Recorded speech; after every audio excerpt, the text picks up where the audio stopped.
ladies and gentlemen, good evening and welcome. This is ToutSuite and the CorkWars One Club. This is the end of the year, and tonight I will be announcing the winner, the best restaurant of Napa Valley, and of course the Cork Warriors that win the contest of this year. Ask my friend Angela to stop by because I know Press Restaurant is closed this month and she's on vacation, kind of. What's going on at the restaurant? Well, actually, we just reopened this past Thursday. Okay. We were closed for 3 weeks doing some renovations and doing some new things with the menu and just sprucing things up a little bit. Are you changing anything in the restaurant? Or we have just a few cosmetic things. You have to come in and see. Okay, yeah. And what about that food? Are you changing the food? We have. I mean, of course, we're still, staying with our concept of being a, kind of a modern Napa-style steakhouse. Yeah. But, our focus is to still, as it was, this past summer when we spoke, is to continue to change the menu seasonally, if not more, to focus on, the produce from Napa Valley, and especially kind of focusing on our produce from Red Farms, which we're using a lot from. I mean, last year that was an incredible year for you guys. I mean, you won so many awards, and I mean, that was press here, press there, press this, blah blah blah blah, and all over the place. That's fantastic. Blah, blah. It was magnificent. It was a really fantastic year. Yeah. I feel like so many things just came together. Stephen and Allison, our old chef and general manager, left, which was sad. They've done a really great job the past 7 years. But then we got Chef Jason Toji and our new general manager, Spencer Weiss from New York. And it's just, it's really nice and fresh. They're doing a great job. So happy to have them.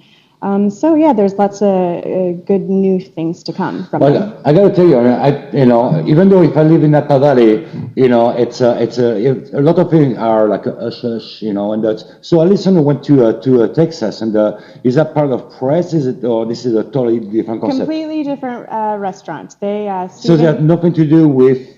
Oh, okay. No, they've wanted to do their own restaurant for a long time, and they have 2 little ones, and their family is down in Texas, so they finally just jumped off the cliff and did something that they've been dreaming about for a long time. All right. And any backers that we know from Napa in there or not? You don't know? Big possibility. Yeah. So, last year I started this concept about the CorkWars and introducing a restaurant with the sommeliers. That was more for the sommeliers actually than the restaurant, because a restaurant is a restaurant, and especially in Napa Valley, you got to be good. You got to be very, very good. But within the restaurant business, you have this group of people working, and that we don't necessarily talk too much about. Maybe now a little bit more than we used to, but those are the sommeliers. And really, the idea on doing that was to showcase the hard work of a sommelier and the concept of it. And so every month I was bringing a restaurant with a sommelier, or the sommelier and the restaurant, and ask for the sommelier to provide me with 2 wines that they're serving by the glass, and 2 dishes that will go along with those 2 wines. Because I think also that there is a science between, beyond the choosing the wine by the glass. And are you picking up just a wine, or are you thinking about wine that would pair with a few dishes, and which one would that be? So I like some incredible restaurants, Morimoto, La Toque, Coles, Mustard, Fagiani, Angel, Press, and that was pretty incredible, and I really, really enjoyed that, and all my members too, actually, but at the end of the year, it can be only one. What was the best restaurant out of that, and this was not decided by me, but by the members and by the and we come to that, and finally I think you won. Yes! Yeah, ladies and gentlemen, Press Restaurant won, and they won not necessarily the most cookout from the members, but definitely a very strong presence into the followers and you people in the restaurant and following you and just got beyond the eight ball and help you out. The second restaurant was La Toc and Morimoto after that. But hands down, you won by about, something like 20 something. La Toc was close, but not close enough. But that's fantastic. That's wonderful. I'm so proud. And So proud of our restaurant. so so the wine that you for that month that was in July was the Mayakama Chardonnay 2010 Yes. that you served with a press lobster and crab cake. Mm-hmm. And then the Calde Charbonneau Mayer 2009 that you served with a roast duck and a porter reduction. Right. But Charbonneau, I mean, that's pretty ballsy. Right. Well, I wanted to do something, obviously, especially at press, the kind of obvious thing to do is a Napa Cabernet. And I wanted to do something a little different and a little off the beaten path. And I'm such a fan of this Calder Charbonneau, Rory Williams, the winemaker. It's coming from a vineyard up in Calistoga, 40, 50-year-old vines. It's a sexy wine, and it's something different that probably a lot of people haven't been introduced to before, or even had a Charbonneau, especially from Napa. So I wanted to, kind of go on the edge and do something different. That's pretty cool. I mean, I tasted the wine. That's a very, very interesting wine. It's something a little bit, it's different. That's not Cabernet Sauvignon. That's not Merlot. That's not Pinot. That's, Charbonneau. Right. It's good. That's fun. And so you did very good. I mean, the pictures were great, and you had, Kitty picture. And I like this one. Yeah. And furthermore, you have really a base of customers that really care about you and the restaurant, and that was really, really cool. Ladies and gentlemen, the Cork Warriors who won this event are John and Stacy Rayner from Castro Valley. That's here in California. So you need to look into it. And they won Corks. And in order to win this competition, they did pretty much all the dishes. That's what I think is amazing, just that people came or, participated, went back to their house, or shopped for all of the ingredients, went back to their house, had the wine, had a whole experience themselves, 12 months out of the year for, 12 different restaurants is so cool and such a fun thing to do. And that's why I'm especially proud that, they thought that ours was especially, I think the fact that it was, simple and easy to make is important, that it's something different that you haven't had before. It's a John and Cissy won this because every time you do something on CorkWars, so meaning that you cook a dish and you take a picture, so I know you did cook the dish, that you are participating to any of the task that about commenting and or referring people and all that, you earn corks. So and they earn a ton of corks. The second very close to them are Bill and Darlene Whitehurst from North Carolina. Oh, interesting. They came up short. All the way they there. All the way up there. They came up short, they missed the last month or so, or like the last couple of months, But same thing. I mean, they were like very, very close, and they're really participating very actively into the program, and I really, really appreciate that. So John and Stacy, while you were on vacation, I stopped by a press, and I got you a 500 gift certificate at press. So what kind of dinner is expected on that? We can't wait to have you. It's going to be magnificent. We're going to drink some old Napa Cab, do something different. How about that? So here it is. And then on top of that, John and Cissy A sponsor of the year was Bardisono here in Youngville. And here it is. John and Stacy, you'll be staying 2 nights. That's pretty cool. At Bardisono. 2 nights. Dos noches. In Castro So Valley. you're gonna have some sexy old Napa cab, and then go have a sexy night at Bardisono. Yeah, on top of that, also Barcelona threw an extra dinner on top of that. So Beautiful. it's 2 dinners and a gift certificate for 2 nights. Isn't it great?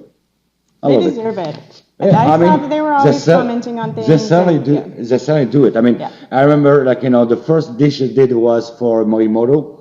And I swear, those poor people went up and down. Trying to find the ingredients. Try to find the ingredients. They deserve it. Hey, no doubt about it. No doubt about it. I so today, a little bit different thing here, but Batali got fined $5.25 million for stiffing on staff. I mean, this guy should be part of the business. Hey, by the way, I don't think this guy should be on TV anymore. I mean, come on. I mean, this is what we're promoting here.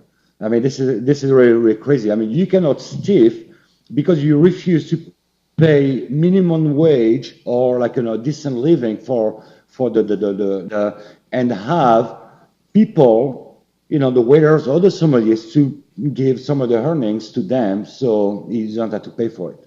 I think this is bullshit. I mean, we don't have to go into that, but I mean, the bottom line is just in life, too, it takes a village, and it takes a village to run a restaurant, too. And the people that are, washing your dishes and serving your guests and but pay them. and pay, running your food, But, everyone deserves to get paid, and pay them. because the restaurant can't survive without them, so they need to be taken care of. Sure, but Yes. pay them, but not for the waiter or for the sommelier to give a portion of the wages. Absolutely. I mean, that's fine. I mean, I worked in a restaurant for 25 years, and at times, when especially dishwashers, but at time when this is very busy and a big turnover and things like that, and the plate has to come up to my section, I need some help here, and that's fine to give so I'm making a lot of money, and that's okay to give a few bucks to the dishwasher, but for a restaurant like that, I mean, come on, a guy like that, I mean, what a crook, I mean, what a shame, that's too bad. I mean, and this guy is on every TV shows. And this is ridiculous. Yeah, he seems like a jolly old guy, but I don't know. That's an unfortunate story to hear about. Yeah, well, that sucks. Yeah. So let's go back to the restaurant. Sommeliers, we've been paying a lot of attention to sommeliers. There is almost something going on. This is a world, a new desire. Some of the best advice for you. If I want to be a sommelier, I'm 19 years old. I'm goofing around.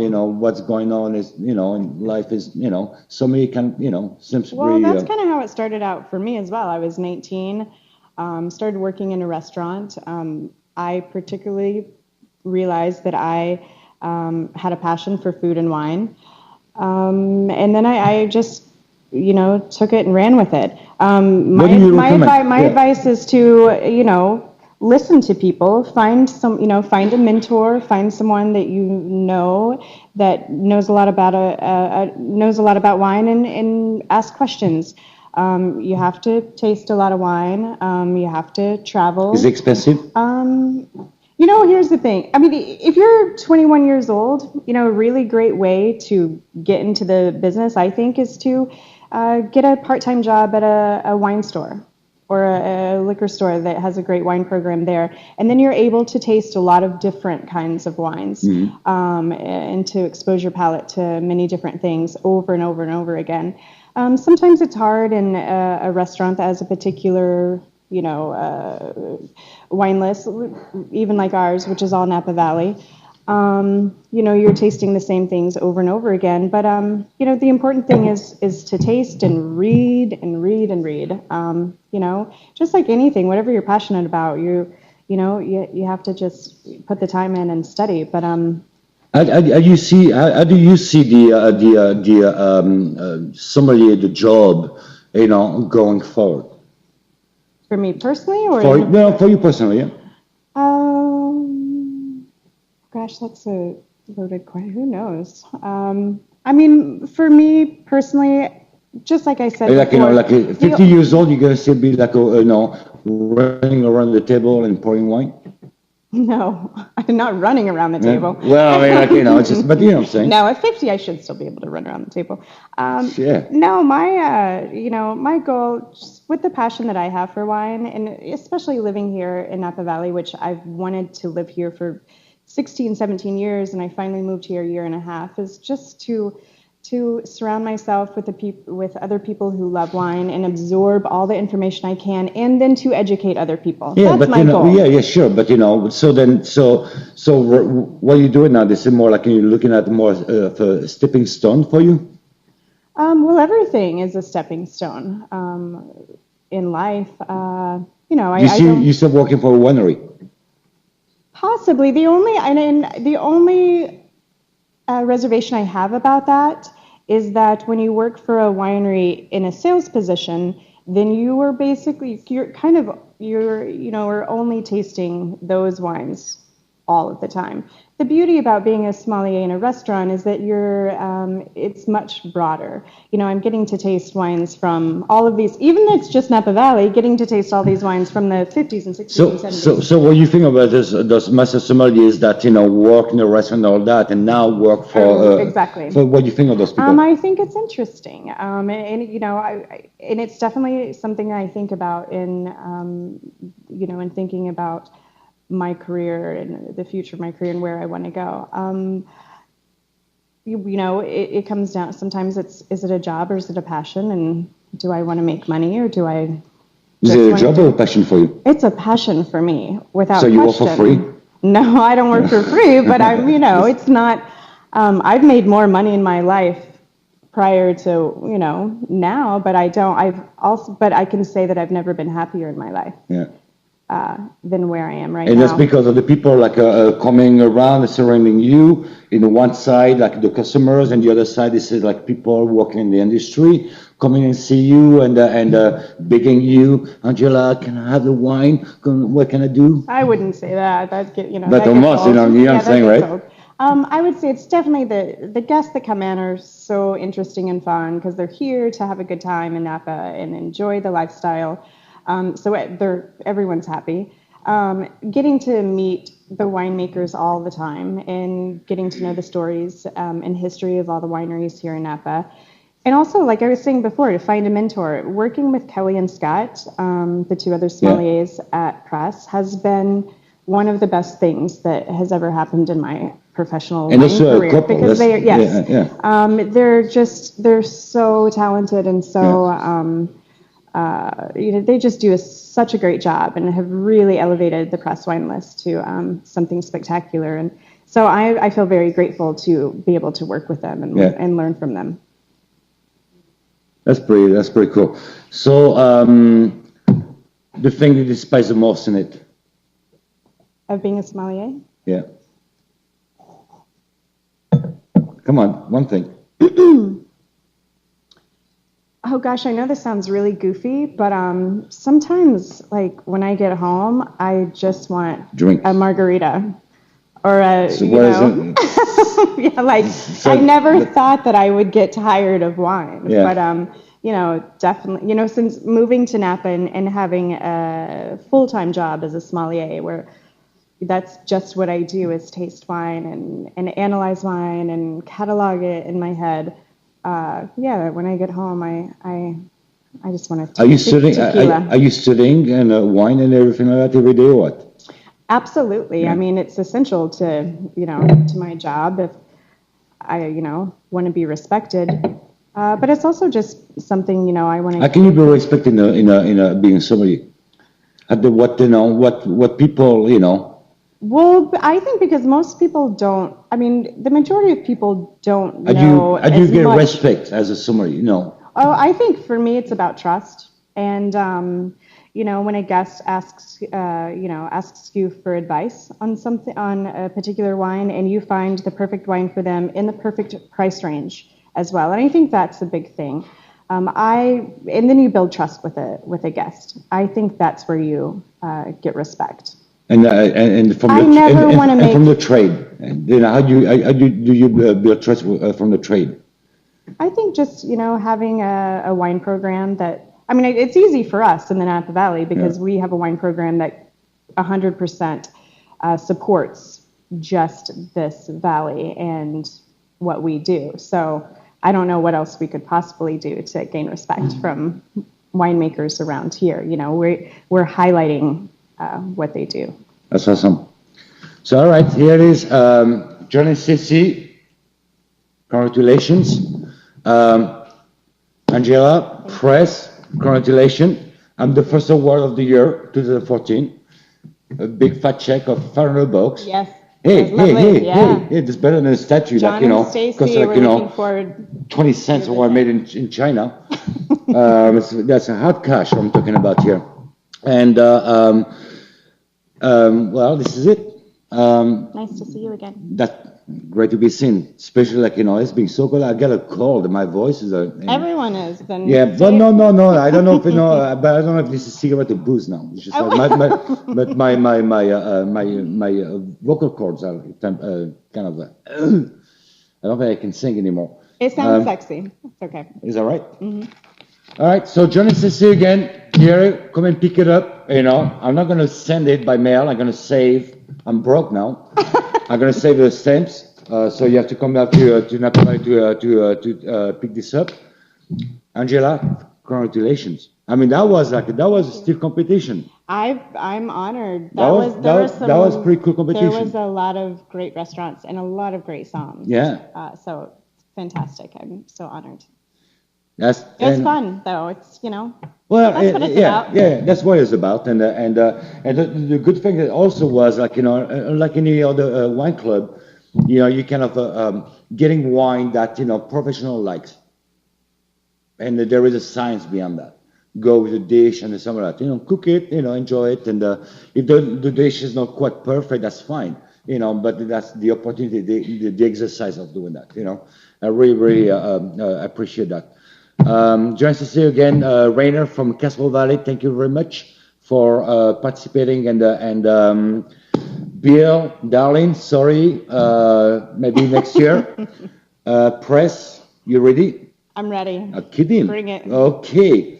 Angela, thank you very much. Thank you. A pleasure. Appreciate it. Thank you.